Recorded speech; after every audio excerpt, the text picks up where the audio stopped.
Avec Gilles Trigna Résidence, Le Plus met en lumière celles et ceux qui bâtissent notre territoire.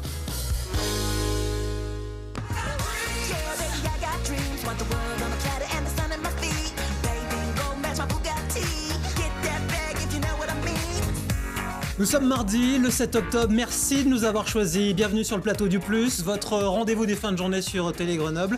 Dans quelques minutes, nous fêterons les 80 ans de la sécurité sociale. Nous irons dans les coulisses de la descente des alpages, on l'attend, ce grand événement grenoblois qui aura lieu samedi dans l'hypercentre. Et puis, nous ferons la rencontre du président du syndicat des vins de l'Isère. Oui, hier, on a terminé avec du fromage, ce soir avec quelques verres avec extrême modération. Le tout après les infos. Bonsoir Ayane, bonsoir à tous, bonsoir à toutes. Ça roule un peu mieux sur la presqu'île scientifique avec un peu d'avance. Les travaux du pont d'Oxford entre Grenoble et Saint-Martin-le-Vinoux, qui perduraient encore de nuit, sont terminés et l'ouvrage est désormais ouvert de jour comme de nuit. Le chantier prévu pour s'achever début novembre avait débuté en mars dernier, quand les travaux durent moins longtemps, il faut le souligner, c'est pas tous les jours. Il s'agissait de remplacer les 150 tonnes de câbles abîmés par la corrosion qui soutiennent le haubans. La métropole en a profité pour élargir la partie de la chaussée réservée aux piétons et aux vélos. En moyenne, ce sont 12 000 véhicules qui empruntent chaque jour le pont d'Oxford. La femme de 45 ans retrouvée morte dimanche matin derrière le square du boulevard Foch à Grenoble a été victime d'une rupture d'anévrisme selon l'autopsie pratiquée lundi. La victime avait été retrouvée en partie dénudée. Selon le procureur de la République de Grenoble, il s'agirait d'une prostituée décédée pendant un acte sexuel. Aucune trace de violence n'a été retrouvée. Dans l'espoir d'identifier d'éventuels témoins, les préservatifs retrouvés à proximité du corps vont être examinés. Bernard Ben Saïd et le groupe AVEC renvoyés devant le tribunal correctionnel de Grenoble. L'audience aura lieu le 8 septembre 2026. L'homme d'affaires est accusé d'avoir, lorsqu'il dirigeait la clinique mutualiste de Grenoble, transféré 8 millions d'euros vers DoctoCare au détriment de l'établissement isérois. Sur cette somme, seul 1,4 million aurait été remboursé. Il aurait également procédé à des contrats de service entre la clinique et AVEC sans validation du conseil d'administration. Bernard Ben Saïd encourt jusqu'à 10 ans de prison et 1 million d'euros d'amende. Le grand ménage d'automne s'annonce sur les pentes de la Bastille. 2 jours avant la cérémonie des troupes de montagne, l'agence Grenoble-Alpes organise mercredi une opération citoyenne pour venir débroussailler et nettoyer les sentiers et abords des sites du glacis de la Bastille et du Mont-Jallat, aux côtés notamment de la 27e brigade d'infanterie de montagne. Le ticket du téléphérique et le café à l'arrivée sont offerts sur inscription. Je viendrai avec mon rotophile. Les glaces iséroises sont en vue pour Cristobal Huette. Mercredi soir, celui qui fut le gardien star des brûleurs de loups entre la fin des années 90 et le début des années 2000 reviendra à Pôle Sud, mais en tant qu'adversaire. Le Grenoblois est depuis 2018 coach du club de Lausanne, qui affrontera donc Grenoble dans le cadre de la Ligue des Champions. Les BDL ont créé la surprise il y a 3 semaines en battant notamment Berlin. Coup d'envoi de ce choc franco-suisse à 20h, avec les retours pour Grenoble du capitaine Sacha Treille et de l'attaquant canadien François Beauchemin. Et puis encore une récompense pour LBB. Louis Biel-Biarré, aujourd'hui à l'Union Bordeaux-Bègles, mais formé à Cessin et à Grenoble, a reçu lundi soir lors de la nuit du rugby le titre de meilleur joueur du 15 de France et du plus bel essai du top 14. Il y a quelques mois, il avait également été élu meilleur joueur du tournoi des 6 nations. Et chez les filles, c'est l'Iséroise Tenaï Feleux qui a également été récompensée au titre de meilleure joueuse internationale d'élite 1. Et lors de cette soirée, il a également été question du FCG, avec Hugo Mola, qui en recevant son prix de meilleur entraîneur pour son travail au Stade Toulousain, a notamment salué Nicolas Nadeau, coach des Trois Quarts isérois, mais mis à pied par son club. On vous en a déjà parlé la semaine dernière. Bon, ça n'arrête plus cette affaire. À retrouver en replay, le site internet c'est télégrenoble.net et l'actu de retour dans moins de 30 minutes. Déco38, entreprise grenobloise familiale spécialisée dans l'aménagement, la rénovation et la décoration de vos intérieurs, vous présente la météo. Demain, c'est mercredi, nous serons le 8 octobre et au réveil, ramassent à l'appel, tu vois. quelques brumes et bancs de brouillard qui viendront traîner du côté de Grenoble. Ah, c'est un temps C'est un temps resté à la maison demain. Les températures 12 à 13 degrés attendues le matin sur Grenoble. La Cros-les-Ponchards à l'ambiance sera un peu plus fraîche, parfois à peine 11 degrés sous un ciel voilé. Et puis dans le Voironnais, comptez 13 degrés au petit matin avec quelques éclaircies qui percent déjà et qui laissent apparaître le soleil. Il sera là, le soleil, demain tout au long de l'après-midi et il sera là samedi matin pour la descente des alpages. Les températures 18 à 19 degrés dans la cuvette grenobloise, 17 à 18 dans la vallée du Grésivaudan et jusqu'à 19 degrés à Voiron demain après-midi. C'est une belle journée d'automne qui nous attend.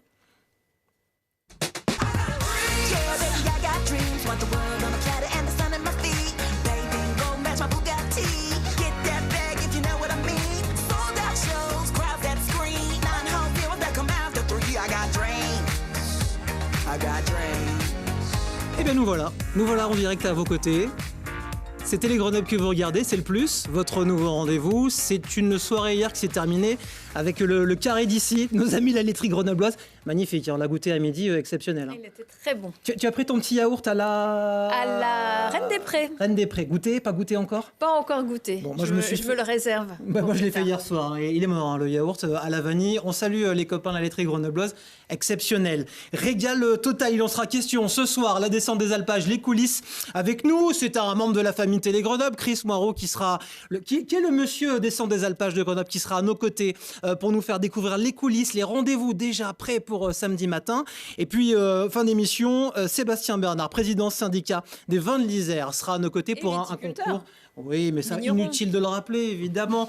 Il est là pour un concours. Il est là pour la gagne ce soir, le concours des vins de l'Isère. On en parlera avec lui d'ici la fin de l'émission. Et puis, premier invité du Plus, merci d'être avec nous ce soir. Rémi Blanc, directeur des affaires financières et juridiques de la Sécu, de la CEPAM. On doit dire quoi? Plutôt de la CEPAM. La Sécu étant une notion plus large, on pourra y revenir si vous le souhaitez. Ouais. La Sécu qui fête ses 80 ans. 80 ans, et quand on regarde en arrière, qu'est-ce qui a le plus changé dans le rôle de la Caisse depuis 1945 ? Depuis 1945, alors comme je le disais, là, on fête effectivement les 80 ans de la Sécu au sens large. La Sécu, c'est en fait plusieurs branches. C'est vrai que tout le monde pense assurance maladie quand on parle de Sécu, mais la Sécu, c'est aussi les allocations familiales, les retraites, la caisse d'autonomie qui existe désormais, et les URSSAF aussi qui financent la sécurité sociale. Donc beaucoup de choses ont changé en fait en 80 ans, puisque le monde a évidemment changé et il y a beaucoup de nouvelles prestations, il y a des prises en charge qui se sont élargies, les conditions d'assujettissement, enfin on ne va pas rentrer dans les détails, mais ont évolué et finalement la Sécu est presque plus généreuse, plus universelle aujourd'hui qu'elle ne l'était il y a 80 ans. Ça, je pense que c'est important de le rappeler. La CEPAM en Isère, c'est plus d'1 million d'assurés, c'est des milliards d'euros de remboursement chaque année pour la CEPAM. C'est aussi malheureusement un déficit qui se creuse. C'est une question qui n'est pas simple, mais on en est où aujourd'hui ? On en est où ? Je pense que tout le monde a un peu en tête l'actualité politique qui est compliquée. Mais c'est bien pour ça que je vous pose la question. On a effectivement besoin d'un gouvernement pour avoir un budget pour la France, mais aussi un projet de loi de financement de la sécurité sociale qui définit les grandes orientations pour l'année suivante sur le financement de la Sécu, qui est un sujet dont on pourrait parler pendant des heures. Mais le problème du financement de la Sécu aujourd'hui, c'est d'un problème de recettes, puisque les financements de la Sécu sont beaucoup assis sur le travail, l'emploi, etc. Donc c'est vrai que ça compte. Et puis c'est aussi un problème de dépenses, et les dépenses qui sont liées à la fois au développement de la population, mais aussi au développement de la précarité, au développement des maladies, des pathologies chroniques, du vieillissement de la population. Aujourd'hui, il y a tout un tas de critères qui font que les recettes n'arrivent pas à couvrir les dépenses. Et c'est pour ça qu'il y a un déficit. Effectivement, c'est un problème majeur pour la pérennité du système. On va revenir un petit peu sur ces raisons, sur cette évolution. Donc, on parle de chiffres très, très lourds. Est-ce que localement en Isère, on est un peu mieux loti ou on rentre finalement dans les mêmes difficultés ? En fait, c'est une question qui est compliquée parce que le déficit est un déficit national. En Isère, on a des dépenses, vous l'avez rappelé, plusieurs milliards, je dirais même un peu plus de 4 milliards d'euros par an pour l'assurance maladie. Je ne parle que de l'assurance maladie. Je ne parle pas des retraites ou des allocations familiales que je connais moins, donc je ne risquerai pas de donner des chiffres. Donc effectivement, c'est des dépenses qui sont énormes, alors que les recettes, elles, sont globalisées au niveau de la Caisse nationale.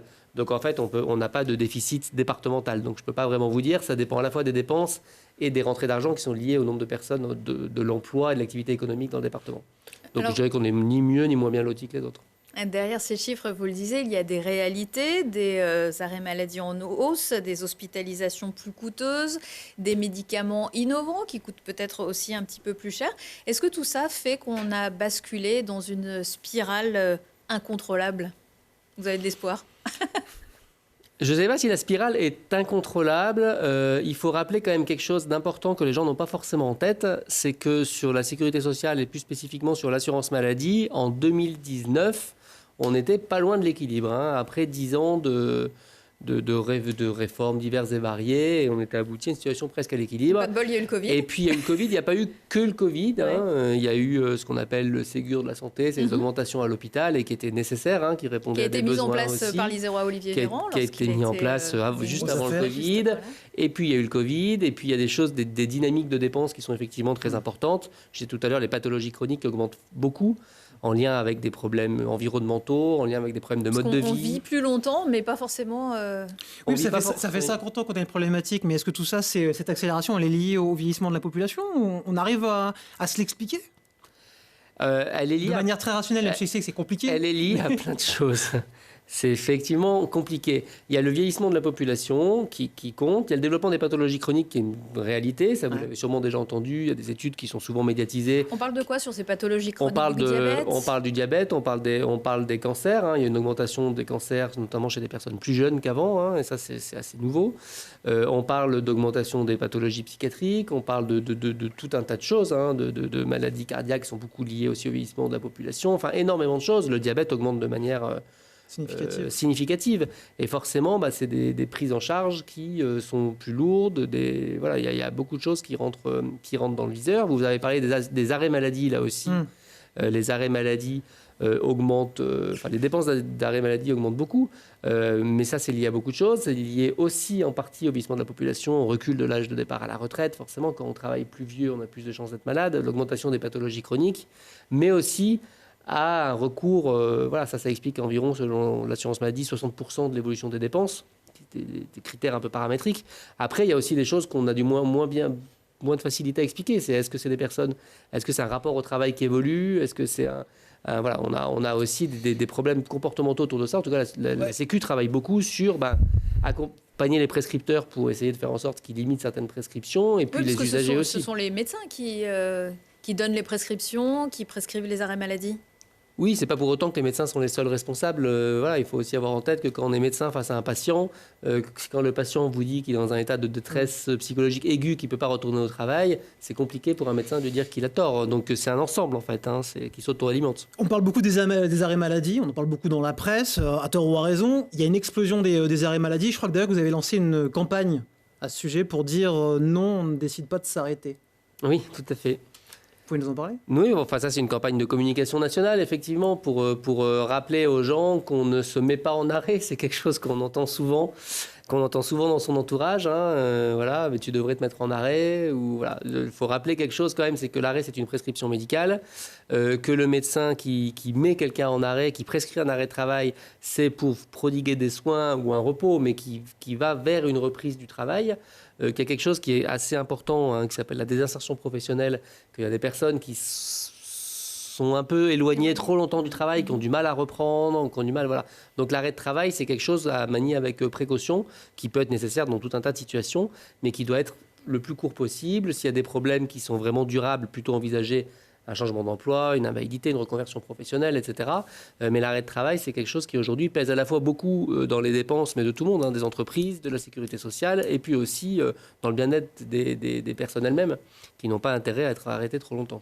Si vous nous rejoignez dans le plus, on est avec Rémi Blanc de la CEPAM, à l'occasion des 80 ans de la Sécu. Vous êtes en charge des affaires juridiques et budgétaires. Vous avez un rôle de régulateur, maîtriser la dépense sans empêcher l'accès aux soins. Oui. Drôle d'équation. Oui, c'est... Comment on trouve l'équilibre ? Eh ben, on trouve l'équilibre, on trouve en accompagnant les différents acteurs déjà dans une logique de pertinence, hein, comme on dit chez nous, c'est-à-dire le bon soin à la bonne personne au bon moment, et également en travaillant beaucoup sur la lutte contre la fraude, les abus. Moi, c'est quelque chose sur lequel on travaille aussi beaucoup, notamment en Isère. Mais alors, la fraude, on en parle justement en Isère, 11 millions. 11 millions d'euros récupérés environ en 2024. Ça marche comment le service antifraude de la CEPAM? On a des détectives, on a des outils ultra connectés, on est en secret défense totale. Non, je plaisante. C'est vrai qu'on est très curieux parce que par défaut, la sécurité sociale, en effet, vous l'avez rappelé, est là pour aider des patients en difficulté. On est malheureusement obligé de mettre en place un système et des services anti-fraude, et on voit des images en ce moment même à l'écran. Comment ça marche réellement? Comment on arrive à débusquer une fraude? C'est pas secret défense, même si évidemment je n'entrerai pas dans le fond des dossiers ni de nos méthodes d'investigation.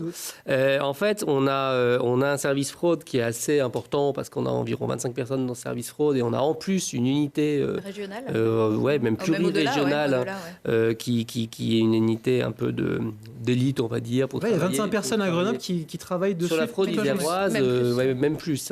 Donc pour rajouter 9 personnes, donc c'est quand même non négligeable. Hein. Et en fait, on repère les fraudes, on priorise nos dossiers avec tout un tas de critères. On a les signalements qu'on reçoit, hein, on en reçoit beaucoup, que ce soit des signalements externes de personnes qui s'étonnent de la facturation de leurs professionnels de santé, des professionnels de santé qui s'étonnent du comportement de leur assuré, des personnes qui s'étonnent de leurs voisins, etc. Et ça représente un gros pourcentage, ce signalement? Oui, on en reçoit beaucoup tous les ans. Plus de 1000, voilà, on en reçoit beaucoup, mais on ne fait pas que ça. On fait de l'analyse statistique et quand je dis de l'analyse statistique, c'est qu'on essaye de repérer des comportements atypiques. Quelqu'un qui va avoir une consommation de soins bizarre, il va acheter un médicament à Grenoble, un autre médicament du même type dans un autre département le lendemain, etc. Je dis n'importe quoi. Hein. Ou des revenus atypiques pour bénéficier d'arrêt de travail, ou des choses étranges, ou un professionnel de santé qui va voir 90 patients par jour et avoir des revenus, des facturations atypiques, etc. Donc on essaye d'avoir des modèles les plus fins possibles qui vont nous permettre d'orienter les dossiers qu'on va prioriser et sur lesquels on va enquêter avec tout un tas d'outillages. On va interroger des personnes, on va... C'est une enquête. C'est une enquête. Vous restez avec nous?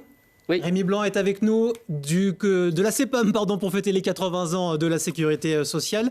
Et puis, voilà un remède à tous les bobos, une guérison garantie. Nous serons samedi matin dès 10h en direct de la descente des alpages. Et si vous ne connaissez pas, ça ressemble à ça.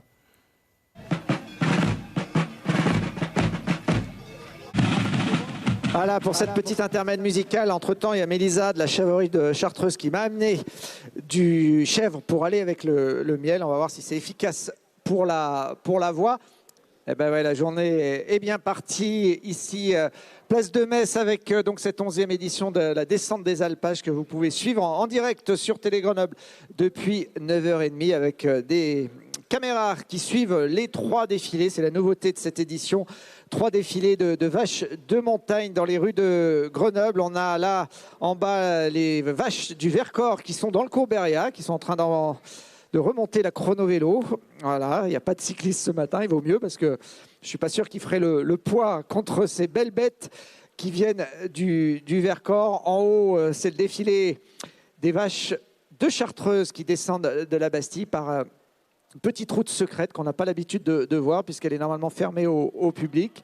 Et elles sont accompagnées notamment par des militaires en tenue d'époque. Il y a les mulets des troupes de montagne qui sont remis au goût du jour et qui vont accompagner ces vaches. Et puis le 3e défilé, c'est peut-être le premier qu'on verra arriver ici, place de Metz, puisqu'il est parti pas très loin dans le parc Mistral, à côté du Stade des Alpes et du Palais des Sports. Et vous le voyez, ils sont en train de faire une pause pour l'instant au niveau de la flamme olympique des Jeux de 68. Et il n'y aura pas de pause samedi, puisqu'on y sera en direct à 10h, la descente des alpages, en direct dès 10h, télégrenoble.net, YouTube, les réseaux sociaux. Vous nous verrez partout, évidemment, en direct de l'hypercentre grenoblois. Si vous nous rejoignez le plus, l'émission de ce soir, largement consacrée aux 80 ans de la Sécu, de la sécurité sociale, de la CEPAM, c'est vous qui voyez. La Sécu qui a apporté beaucoup de choses, Rémi Blanc, depuis 80 ans.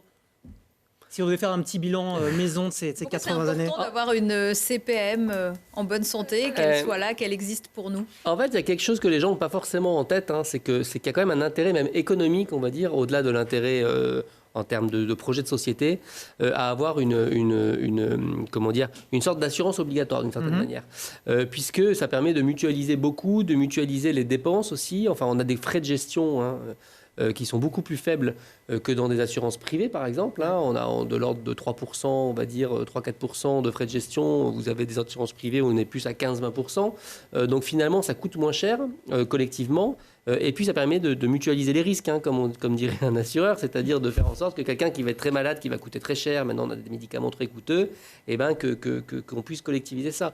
Le jour où la Sécu n'existe plus, où c'est que des systèmes plus anglo-saxons, plus à l'américaine. Ouais, plus les gens ne dépenseront pas moins. La part du PIB à payer pour la santé aux États-Unis est très élevée aussi. Seulement, il y a des assurances qui coûtent très cher, largement aussi cher que la Sécu, etc. Tout en ayant un système moins égalitaire. Parce qu'en même temps, c'est très coûteux, mais en même temps, c'est concentré, ça coûte cher. Voilà. Donc, je pense qu'il y a quand même un intérêt qu'il faut que... Enfin, tout le monde l'a en tête. Enfin, tout le monde, je ne sais pas. Mais en tout cas, en France, les Français tiennent beaucoup à la sécurité sociale. Mais je pense qu'il faut qu'il faut garder ça en tête. Il faut garder en tête aussi que même si on fait des économies, on ne peut pas le faire justement au détriment de la Sécu sans abîmer le service. Il ne faut pas abîmer le service rendu aux bénéficiaires. Non, c'est sûr. Il ne faut pas abîmer le service rendu, mais en même temps, il faut avoir un système qui soit soutenable, on va dire, parce que ce n'est pas aux générations futures de payer des prestations sociales d'aujourd'hui. Donc, il faut avoir un système à peu près équilibré. Donc, s'endetter pour payer c'est aussi quelque chose qui est compliqué aujourd'hui. Donc, il faut qu'on trouve un équilibre entre ce dont je parlais au début, à savoir les recettes et les dépenses. Et quelles recettes pour quelles dépenses? C'est tout le sujet qui existe depuis des décennies, mais qui vit une actualité forte actuellement parce qu'on a des taux d'endettement qui sont quand même particulièrement préoccupants. Donc, c'est un sujet qui est évidemment sensible. Vous l'avez dit, c'est une pépite, c'est une exception à travers le monde, cette sécurité sociale et ce système français. Moi, je vais revenir dessus, ça va. C'est toujours la question très difficile qu'on doit vous poser, mais quand il faut arbitrer entre rigueur budgétaire et accès aux soins, et santé pour tous, et confort des patients, ça doit être terrible au quotidien pour trancher, pour dresser une feuille de route, que ce soit au niveau départemental comme vous le faites ici, vous en êtes en charge, ou au niveau national. Et comment on fait pour prouver à nos dirigeants qu'il faut conserver la Sécu et qu'on a trouvé le bon chemin pour la suite, et qu'effectivement le modèle, lui, va changer, vous nous le validez. Vous ne passez pas un entretien d'embauche pour être ministre de la Santé, Sait-on jamais. Non, mais c'est effectivement des sujets qui sont extrêmement compliqués. Le modèle va évoluer, je ne sais pas.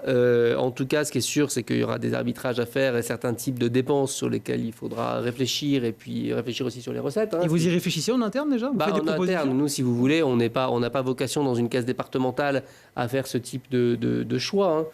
Par contre, l'assurance maladie travaille beaucoup. Il y a un rapport annuel que les passionnés qui nous suivent pourront aller voir, qui s'appelle le rapport chargé-produit, qui contient plein de propositions faites au gouvernement et au Parlement, et qui est fait tous les ans, auquel tout le monde contribue. Dans les caisses, on remonte aussi des propositions. Donc oui, on y réfléchit. Après, on n'est pas décideur là-dessus. C'est des choix politiques nationaux. Après, pour revenir sur votre question, comment on arbitre entre dépenses et accès aux soins, il faut faire attention sur ces arbitrages-là, parce que renoncer à des accès aux soins, c'est faire des dépenses de demain. Aujourd'hui, nous, on dépense aussi beaucoup sur de la prévention, sur des choses qui sont importantes pour justement limiter les explosions de dépenses qu'on pourrait avoir dans 5 ans, 10 ans, 20 ans.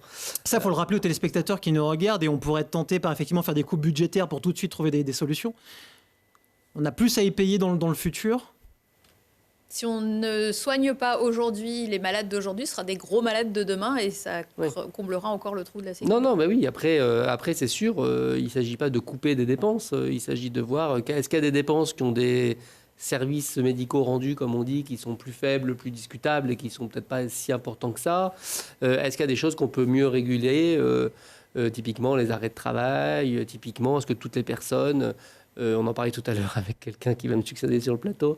Est-ce que finalement toutes les personnes qui aujourd'hui se font rembourser les transports sanitaires, est-ce qu'ils en ont impérativement besoin ou pas? Enfin, comment est-ce qu'on limite... C'est un gros coup, ça, au niveau de la caisse, les transports sanitaires. Ça a été un grand débat entre tous les chauffeurs, notamment de taxis qui font du transport sanitaire et les coupes liées à ces déplacements. Les transports sanitaires, c'est des dépenses qui sont importantes, qui sont évidemment beaucoup moins importantes que les dépenses hospitalières ou que les dépenses d'arrêt de travail, mais c'est des dépenses qui sont importantes et surtout qui sont très dynamiques, comme on dit, donc qui progressent. Mais il ne s'agit pas de dire on ne va plus rembourser de transport sanitaire à quelqu'un qui, évidemment, ne peut pas marcher, a besoin de traitements lourds, etc. La question, c'est comme pour les arrêts de travail. C'est comment est-ce qu'on peut essayer de faire en sorte que les personnes qui bénéficient de ces dispositifs-là soient des personnes qui en ont fondamentalement besoin, et comment est-ce qu'on accompagne les autres pour qu'ils peut-être aient d'autres solutions, et comment est-ce qu'on va vers une prise de conscience collective à la fois des prescripteurs et à la fois des personnes qui en bénéficient. On vient de commencer le mois d'Octobre Rose, c'est aussi Octobre Vert pour Octobre Rose pour les cancers féminins, Octobre Vert pour les cancers du foie.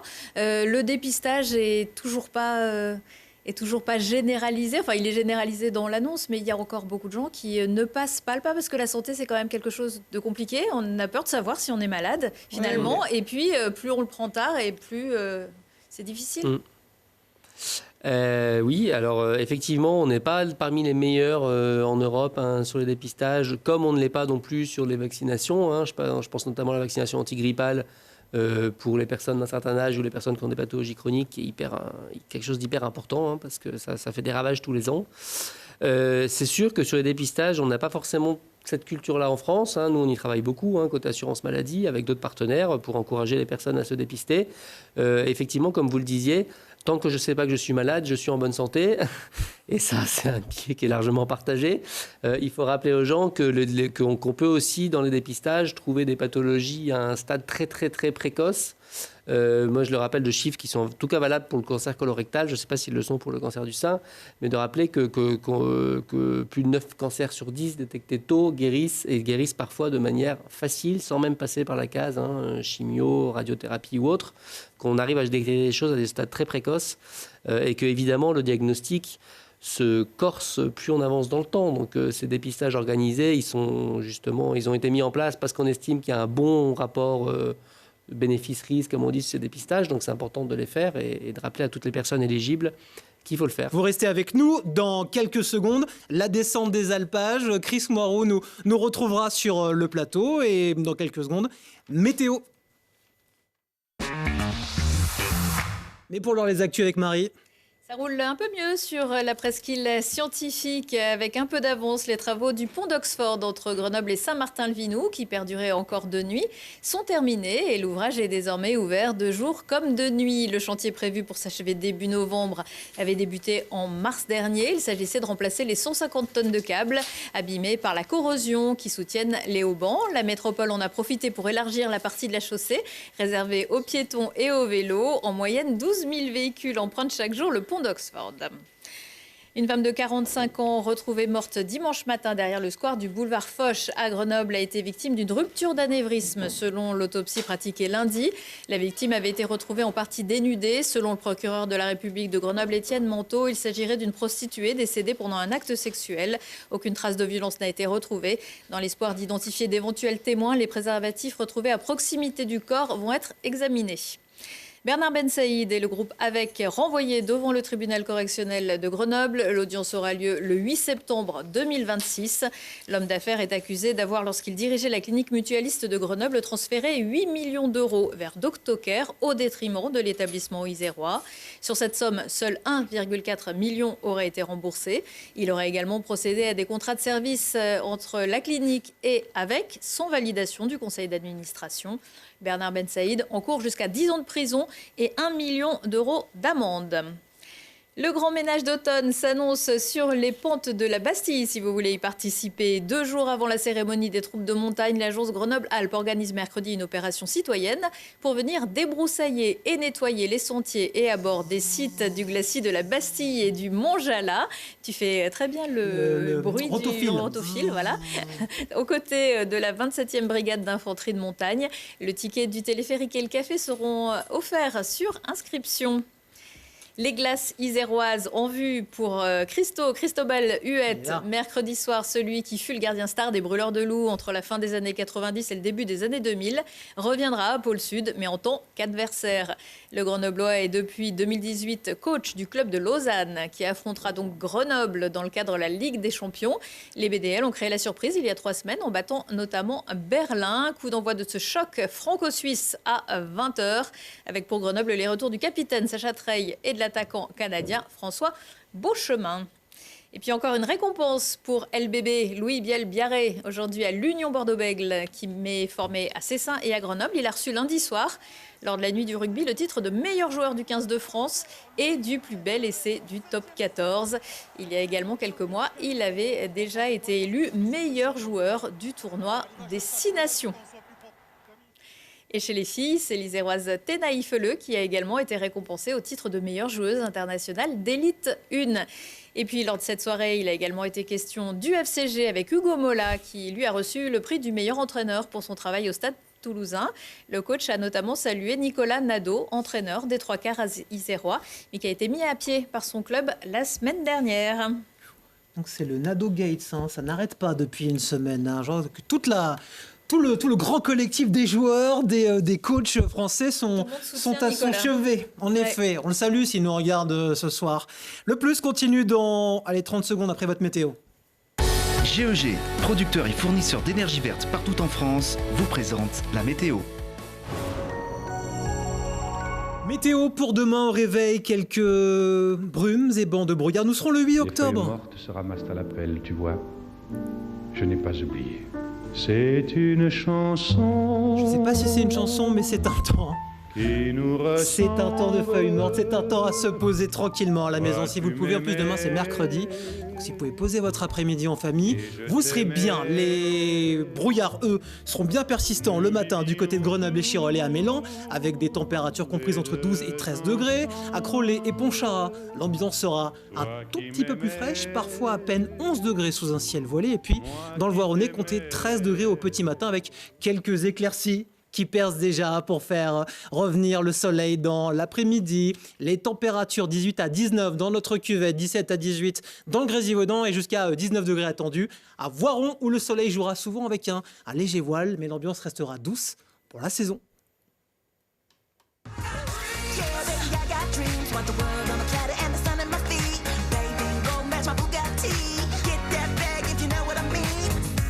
Il est là, avec nous sur le plateau du Plus, le patron, le taulier, le roi des alpages. Bon, on va se tutoyer, hein, on est entre nous à la maison. Comment ça va, mon Chris ? Eh bien, tout va bien. Bonsoir. En plus, Content de t'accueillir ce soir. Mais moi aussi. Et Pas trop stressé ?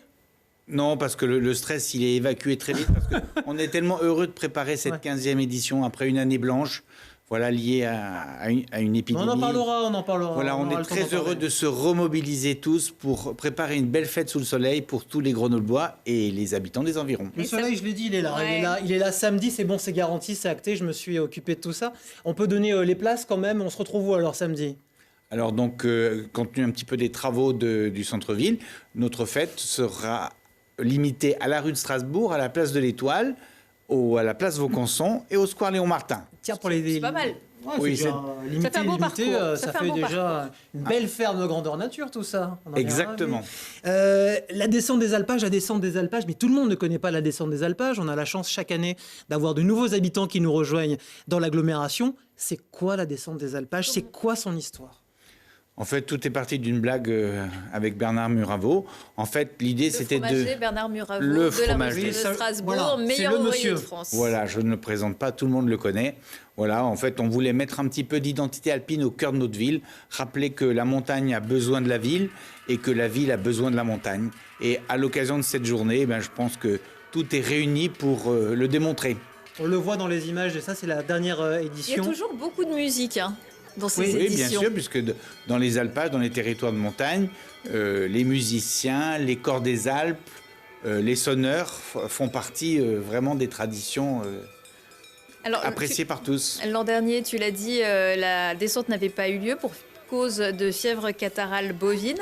Cette année, ovine, pardon, et cette année, c'est la dermatose nodulaire qui vient un peu nous embêter. Voilà, après les moutons, les vaches, voilà. Mais on s'est dit, de toute façon, il est de notre devoir de faire perdurer cette belle fête. Et même si les bovins ne seront pas là, à l'exception quand même d'une invitée particulière, notre petite mascotte Alpette.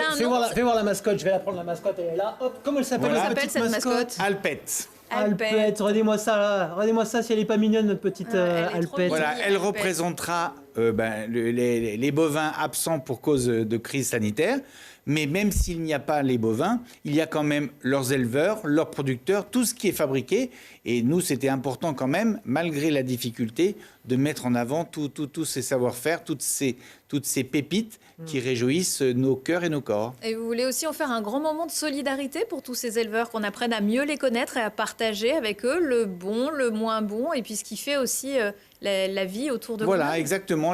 La vraie amitié, la solidarité, elle se construit pour partager les bons moments, mais aussi les mauvais moments. Et c'est pour ça qu'on a en fait un projet pour cette belle fête grenobloise.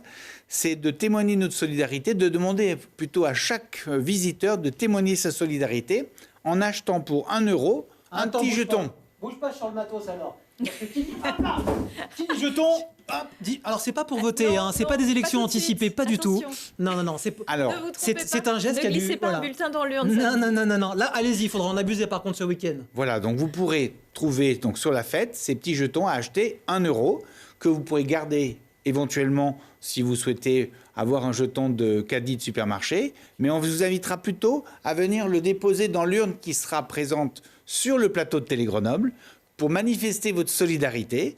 Voilà, vous retrouverez sur l'urne un petit QR code qui vous renseignera sur justement cette épidémie de dermatose nodulaire bovine, et puis qui vous parlera de l'association des fromages traditionnels des Alpes savoyardes, qui sera bénéficiaire de ces dons. Et on est sûr que tout ira à l'association. Alors justement, pour que ce soit vraiment très On veut de la limpide, transparence, sur l'opération. transparence, Ouais. nous avons un objectif de vendre 5000 jetons. D'accord. Et quoi qu'il arrive, nous donnerons 5000 euros 1 euro un à jeton. l'association. 1 euro un jeton. On les trouve où? On les trouve déjà, ces jetons? On peut les Alors, acheter? on peut les trouver déjà chez les commerçants de la rue de Strasbourg, notamment, Ok. et de la place de l'Étoile. Mais vous pourrez les trouver surtout sur les Samedi stands matin. le samedi matin. Et donc, on vous invite à venir et à contribuer à cette solidarité par ce petit geste, un jeton dans l'urne de Télé Grenoble. Et Et c'est d'ailleurs, 100% Yann et renversé. Marie-Caroline, Ah oui, moi, je vais je faire vous gling, invite gling.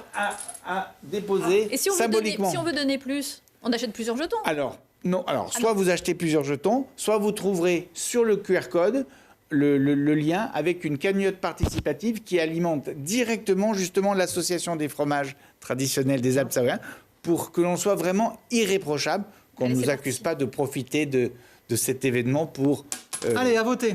Ouais. 1 euro. pour constituer une petite caisse noire. C'est la Savoie qui est le plus touchée. Voilà, pour puisque c'était voilà, et l'association choisie a été donc déterminée par les éleveurs eux-mêmes qui nous ont demandé que justement ces 5000 euros soient orientés vers cette association savoyarde, puisque comme tu l'as dit, ce sont vraiment c'est la Savoie avec la région d'Entre-deux-Lacs qui a été touchée le plus par cette épidémie. J'ai l'urne ici, je la ramènerai personnellement samedi matin, 10h, sur notre plateau en direct. On fait de la télé avec vous, les Grenoblois, depuis la descente des alpages. Et dans cette urne, donc, vous viendrez déposer votre petit jeton. Non, ça y est, on a déjà mis 2 euros. Voilà. Ouais, mais il faut qu'on aille donner 2 euros à Chris aussi. Oui, et je tiens à le dire, je ne ferai pas de note de frais. Voilà, c'est pour la direction qui me dit oui, tu vas. Non, j'y vais de bon cœur évidemment, et on compte sur vous, très nombreuses et nombreux, pour venir avec les enfants, avec la famille, pour déposer le petit jeton. On le disait tout à l'heure, pas de vache, malheureusement. Alors, cette année. d'ordinaire, les vaches sont les stars de la journée. Mais oui. Mais il y aura d'autres Ah. stars. Alors, quelles sont les stars alors cette année? Eh bien, ce seront les plantes de montagne, les plantes des alpages. D'ailleurs, Et j'ai c'est- amené et deux spécimens. Chris, on est en direct. Et si on parlait d'abord des autres animaux? Mais fais-nous des Parce que nous, on a animaux, préparé d'abord. un peu comme ça. C'est vrai. Alors déjà, voilà. Pour les je parlais enfants de qui nous tout ça. regardent ce soir, il y aura Voilà. quand même des Donc, animaux. voilà, pour les enfants et pour les plus grands, il y aura quand même d'autres animaux. Donc des chèvres de Chartreuse, les moutons de la ville de Grenoble qui viendront avec leur berger, Kylian Gaillard, et puis des chevaux magnifiques du Vercors, des chevaux de Baracan. Voilà, cheval emblématique du Vercors. Et il y aura particulièrement des pouliches avec leurs poulains qui feront, je suis sûr, la joie des enfants. Voilà. Et des petits et des grands. Et des S'il y a grands des- de leurs s'il y a des parents et de chevaux leurs du grands-parents. Vercors. Tu sais, s'il y a des Donc, chevaux vous du connaissez Vercors, on l'amour- passera un voilà, bon moment. Vous connaissez maintenant l'amour de Yann pour le Vercors. Il en parle à peu près à chaque émission. Si je peux le placer, moi, tu sais. Voilà, c'est ma seconde maison, c'est pour ça. Des chèvres. Ouais. Les chefs de Mélisa, on en parle ou pas? Les chefs de Mélisa. On va l'écouter, Mélisa. Alors la descente des alpages, c'est un moment important pour nous, c'est assez festif, on sent qu'on est attendu. Les gens ont hâte de voir des animaux au centre de Grenoble, c'est pas commun. Surtout cette année, ça sera peut-être un petit peu différent aussi, vu que les vaches ne seront pas là. Les chèvres risquent d'avoir beaucoup de succès. La chèvre qui va être un petit peu la chèvre phare de Grenoble, c'est Colette. Allez Colette, lève la tête, voilà. Vu qu'on reçoit beaucoup de monde sur la ferme, en fait c'est facile pour elle d'avoir du contact avec les gens. C'est un animal qui est sociable, familier, c'est pas dangereux, tout le monde peut les caresser, donc c'est chouette. Je pense qu'on va en emmener au moins 5, minimum 5. Ah, il y a une sélection, voilà, faut répondre à un critère bien particulier pour avoir la chance d'aller à Grenoble. Chaque année, on emmène notre petite remorque aux couleurs de la chèvrerie de Chartreuse et on propose souvent des assiettes pique-nique qu'on peut manger comme ça en marchant avec un assortiment de fromages de différents affinages. Ça plaît plutôt bien. Mignonne comme tout, dis donc. Les chèvres qui seront avec nous samedi dans cette descente des alpages, je vais me faire un peu l'avocat du diable. C'est leur place aux animaux d'être comme ça dans l'hypercentre un samedi matin avec autant de monde. Un samedi C'est toute la une journée. question qu'on peut se poser. Alors, c'est vrai qu'elle est tout à fait légitime. Et en tout cas, nous, on pense que c'est avec ceux qui vivent avec les animaux que l'on doit construire des relations équilibrées, que l'on doit travailler sur le bien-être animal. C'est d'abord une préoccupation des éleveurs au quotidien, parce qu'ils aiment vraiment leurs animaux et il y a beaucoup de témoignages à ce sujet. Et puis nous, bien sûr, c'est une exigence pour qu'ils soient présentés dans de bonnes conditions. Les moutrons seront sur une belle pelouse, avec de la paille, avec du foin. Ils seront protégés en cas de mauvais temps, mais heureusement, il n'y en aura pas. Il n'y en aura pas, il fera beau. Et bien sûr, on va éviter que les gens touchent les animaux pour essayer quand même qu'ils passent une journée relativement paisible. Voilà, comme ils le font dans leur vie, on dirait, ordinaire. On va écouter les premières concernées, on va voir ce qu'elles en pensent. Du coup, Colette, j'avais quelques questions sur la descente des alpages. T'en penses quoi, toi? C'est une bonne fête, la fête des alpages? Beaucoup de choses à dire, Colette. Iris, est-ce que tu as des choses à nous dire?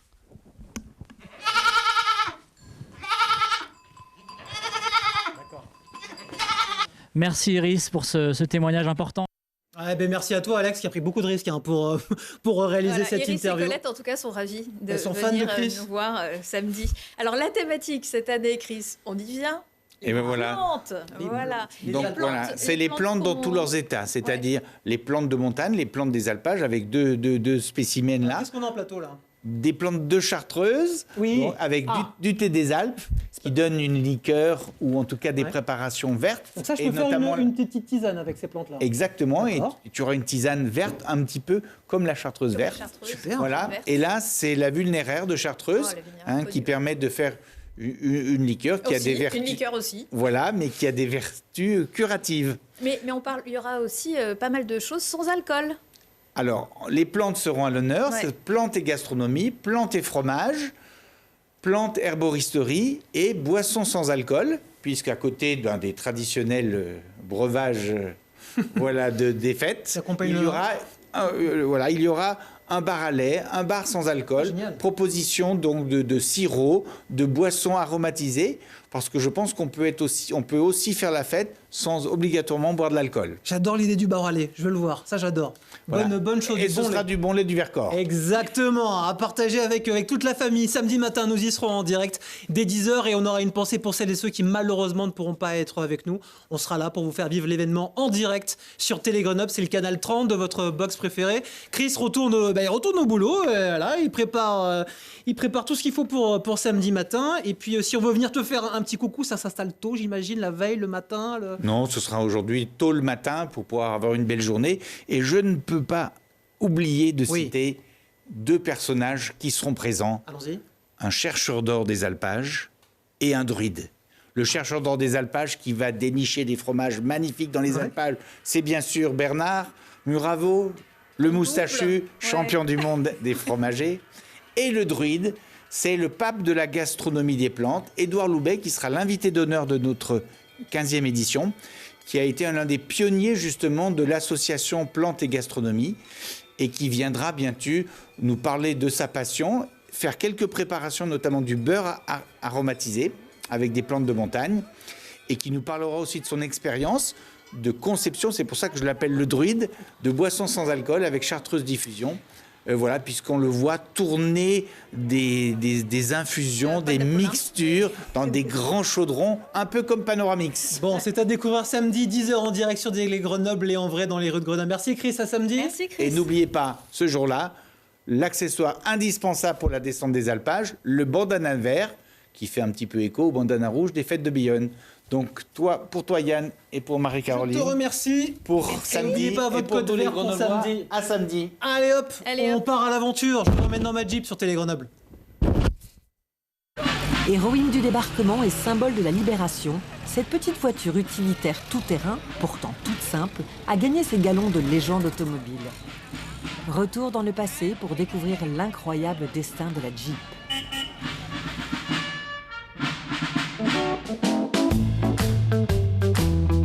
Direction les États-Unis dans les années 30. L'armée américaine se reposait alors en grande partie sur la cavalerie et sur des véhicules commerciaux qui avaient été adaptés pour le transport de troupes, comme la célèbre Ford T, ou encore des petits camions. Mais ces véhicules étaient lourds, peu maniables et commençaient largement à montrer leurs limites sur le terrain.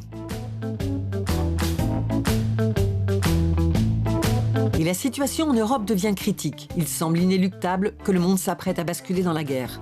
L'infanterie militaire américaine n'y est pas préparée. L'US Army, à l'époque, en 1939-1940, ils n'ont que des petits camions.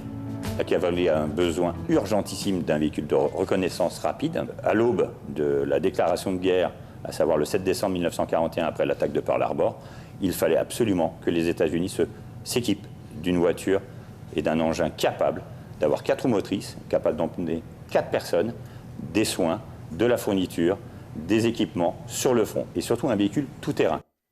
Ça s'appelle Jeep Story, c'est votre doc à retrouver jeudi soir 21h30 sur Télé Grenoble et on reste dans les alpages avec magnifique Chris, hein, sublime, ouais, super Lucky Luke. C'est ça. Je sais pas par contre s'il plus vite que bon. Je développe pas le sujet.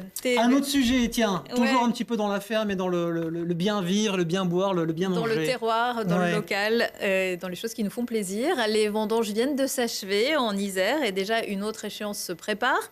Les rencontres professionnelles, les concours des vins de l'Isère, ce sera le 20 octobre. Pour en parler, notamment, on accueille le nouveau président du syndicat, Sébastien Bénard. Bonsoir Sébastien. Bonsoir. Vous êtes arrivé à la tête de ce syndicat il y a peu de temps ? Oui, en mars. En mars de cette année. Pourquoi prendre autant de responsabilités ? Vous n'aviez pas assez de travail dans votre exploitation ? Il fallait en plus se rajouter une charge à la charge ? On peut le voir comme ça, mais c'est surtout qu'il faut bien que quelques-uns prennent la responsabilité de mener le collectif. Ouais, et, comme Chris, pour la descente. Voilà, bon, voilà, on avait un président qui a donné de son temps déjà pas mal, assez longtemps, et il faut savoir succéder. Vous êtes installé à la Buisse depuis combien de temps ? Alors moi, je suis installé depuis 10 ans, depuis 2015. Entre le moment où on plante une vigne et le moment où on peut sortir une cuvée satisfaisante, on va dire, il se passe combien de temps ? Parce qu'elle est impatiente totale. Hein. Donc depuis 4 jours et ça sera très bien pour elle. Alors bon, bien sûr, à partir du moment où on récolte les raisins, il nous faut déjà 1 an pour faire le vin. Ensuite, on va le vendre presque 1 an encore après. Et avant même de pouvoir récolter les raisins, il nous faut au moins 3 ans à partir du moment où on a planté la vigne. Mais en général plutôt 5.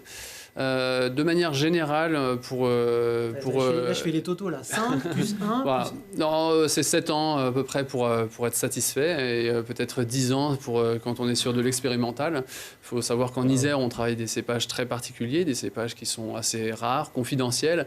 Et sur certains cépages, on est obligé de tout réapprendre. C'est quoi les noms de ces cépages ?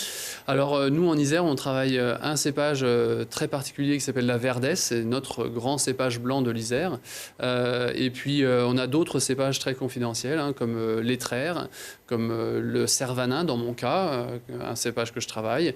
On peut avoir la honchette, on peut avoir le bia blanc, on peut avoir le meccle de Bourgoin, on peut avoir le durif. Voilà, des cépages qui sont très locaux, mais voilà, comme je disais, très confidentiels. Et il se porte comment alors ce vin isérois ? Très bien, très bien. Vignoble isérois. Eh bien, en fait, je dirais que depuis une quinzaine d'années, en fait, on a des nouvelles générations de vignerons qui se sont installés et qui ont cru fortement dans le potentiel des vins de l'Isère, d'abord dans le potentiel du terroir en lui-même, puisqu'on a des très belles expositions, des très beaux sols, des très beaux Là, par climats. exemple, vous êtes exposé... Alors moi, je suis sur les communes de La Buisse, Saint-Jean-de-Moiran et Saint-Cassien, et globalement sur des côtes au sud. Néanmoins, il peut y avoir d'autres expositions qui peuvent être très intéressantes. Par exemple, mes collègues qui vont être dans le Grésivaudan vont plutôt être orientés sud-est, donc des climats légèrement plus frais. On peut avoir d'autres climats plus en altitude dans le Trièves, autour de 700 mètres d'altitude. On fait aussi du vin dans le Trièves. Tout à fait, oui. En fait, voilà, ce qui est très intéressant en Isère, c'est qu'on a une variété de climats, on a une variété géographique, et c'est vraiment ça notre force, c'est de proposer des choses très variées sur cet ensemble de diversité. Le vignoble isérois qui se porte bien, on a connu des années compliquées à l'échelle nationale et j'imagine même à l'échelle locale. 2025 sera une année correcte, sera une bonne année, sera une très belle année? Alors, c'est toujours variable. Je faisais un peu le bilan avec mes autres collègues encore en début d'après-midi. C'est une production agricole qui est donc soumise à des aléas. Et donc, cette année, l'aléa principal aura été la sécheresse. Et puis, il y a bien sûr des pluies sur le mois de septembre qui peuvent avoir éventuellement altéré, selon les cas, certains raisins. Mais moi, en mon sens, c'est une bonne année. Le changement climatique, vous le disiez, a de graves conséquences, en tout cas a des conséquences sur votre activité. Le métier n'est peut-être plus le même, surtout pour vous qui faites plutôt la promotion d'une activité la plus naturelle possible. Bien sûr. Évidemment, toutes les professions agricoles, les agriculteurs sont les premiers, sont en première ligne du changement climatique. Et le changement climatique nous demande de la résilience, nous demande d'être capable de s'adapter, ce qui n'est pas facile. On est soumis à de forts aléas, donc il va falloir être... Et puis il faut aussi accepter qu'il y a une année où ça marche moins bien. Oui, tout à fait. L'accepter, c'est pas facile, mais effectivement, je pense, moi, que la résilience, elle va être sur avoir des stocks et pouvoir atténuer quand on a des aléas qui sont assez peu récurrents, ça marche. Si on les succède, c'est plus compliqué, c'est sûr. Le changement climatique fait aussi que les vendanges ont lieu de plus en plus tôt. C'est un fait, oui. Par exemple, là, vous avez déjà fini. Oui, alors cette année, c'est une année assez précoce. Certains ont commencé fin août. Moi, personnellement, j'ai commencé le 1er septembre. J'ai fini le 12 septembre. Donc une quinzaine de jours. Pour moi, des dates de vendange normales, on va dire, ce serait du 15 septembre jusqu'à fin septembre, quoi, en fait. Voilà. Donc oui, on va avoir des variations, ça c'est certain. Et ça change la nature du vin ? Oui, une année très solaire, on va avoir des raisins qui vont être plus sucrés. Il faut être attentif à les récolter alors qu'on a encore gardé un peu d'acidité. C'est toute la difficulté de trouver l'équilibre. Notre travail est de trouver un équilibre dans le jus de raisin qui donnera l'équilibre dans le vin derrière. Vous êtes là parce que le 20 octobre, c'est le concours. Et on compte sur vous, le concours des vins de l'Isère. Concrètement, c'est quoi un concours de vin ? Alors pour nous, c'est une action de promotion de notre travail. Ouais. C'est le principal objectif. Et après, bien sûr, nous réunissons des professionnels du vin, donc des cavistes, des restaurateurs, des sommeliers plutôt. Donc ceux-ci sont les jurys. Et puis des vins sont dégustés à l'aveugle. Oui, c'est comme The Voice, on fait ça à l'aveugle total. Oui, mais en fait, c'est l'idée de décerner une reconnaissance au vin qui aura le plus plu au jury. Et pour un vigneron médaillé, qu'est-ce que ça lui apporte ? Ça lui rapporte aussi une reconnaissance au niveau national ? Bien sûr. Ça accélère les ventes ? Ce qui est certain, c'est que c'est toujours satisfaisant de se savoir médaillé, de se savoir reconnu. Moi, je dirais que c'est ça le principal avantage. Et effectivement, bien sûr, le fait d'être reconnu va peut-être induire chez le consommateur Et ça peut stimuler les restaurateurs à commander plus de vin isérois, ce genre de avoir concours, envie de le ce genre connaître, en pratique. tout cas. Alors peut-être pas nécessairement le concours, mais en tous les cas la promotion de notre action, de notre activité, évidemment. Et le concours participe énormément à mettre en lumière notre travail. Et pour goûter le vin, vous organisez aussi un salon des vins de l'Isère et d'ailleurs qui aura lieu le 15 novembre à Saint-Imier. Oui. Alors, les gens connaissent bien les vins de l'Isère ou il y a encore des a priori? De moins en moins. Enfin, disons qu'ils connaissent de plus en plus et il y a de moins en moins d'a priori. Disons que, comme je le disais, depuis une quinzaine d'années, il y a des nouvelles générations de vignerons qui ont travaillé avec l'exigence de faire des vins de qualité. Et ce travail a permis justement de lever certains doutes quand même. Voilà, ça a permis d'ancrer dans l'idée qu'en Isère, nous avons la capacité de faire des vins de grande qualité.